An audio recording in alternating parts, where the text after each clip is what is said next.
understanding or raising our awareness, um, whether we suffer or we have gratitude for the hardships.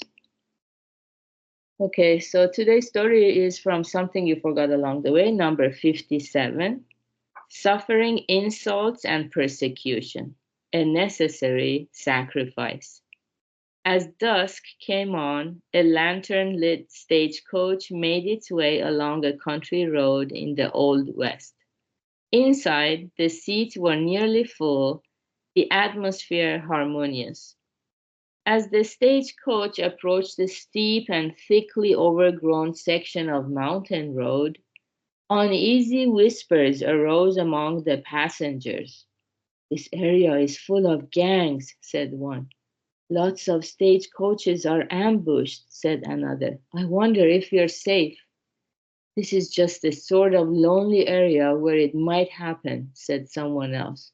A young man turned trembling to the dignified gentleman sitting next to him. "Is it true? I'm carrying $3,000 that I earned with my sweat and blood. It means my very life. What'll I do?"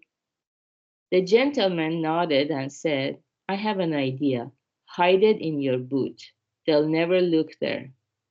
The young man quickly followed this advice, and not a moment too soon, just then the stagecoach came under attack.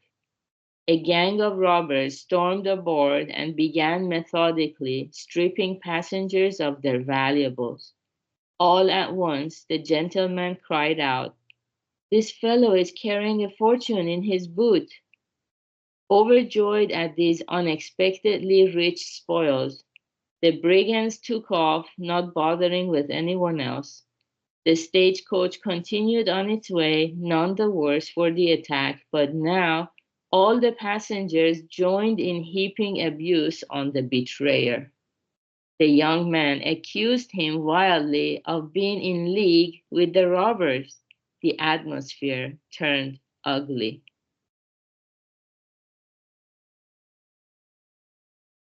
Through it all, the gentleman merely repeated calmly, "I'm sorry, truly sorry. Just bear with me a little longer." When the stagecoach pulled into town, the young man's patience wore out and he started to collar the gentleman. "I'm sorry," repeated the older man. "The truth is, I myself am carrying $100,000. Your 3,000 was a great deal of money, but letting it go saved my 100,000. Please accept $10,000 as a token of my gratitude. I hope you will forgive me."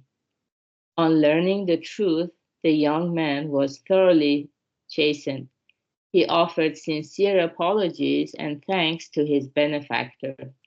It is well to realize that sometimes in life it is necessary to disappoint others for a time and suffer insults and persecution in order to accomplish a greater purpose. Okay, very beautiful story. Um, I think, yeah, the most beautiful part, perhaps, the part that, we don't find it so much in society anymore, is how when someone gains some benefit from another person, remembering that benefit and trying to give back even more than what he or she received. So in this case, the elderly man, he saved his $100,000 by endangering those $3,000 of that other passenger, but he was already planning to give him $10,000, three times what the younger man had originally, as a token of his gratitude. And the humility here, "I hope you will forgive me." So the spirit of Mahayana Buddhism is we benefit ourselves by benefiting other people. And sometimes compassion doesn't work. We need to have wisdom. to see ahead. So in this case, it's more about the example of wisdom.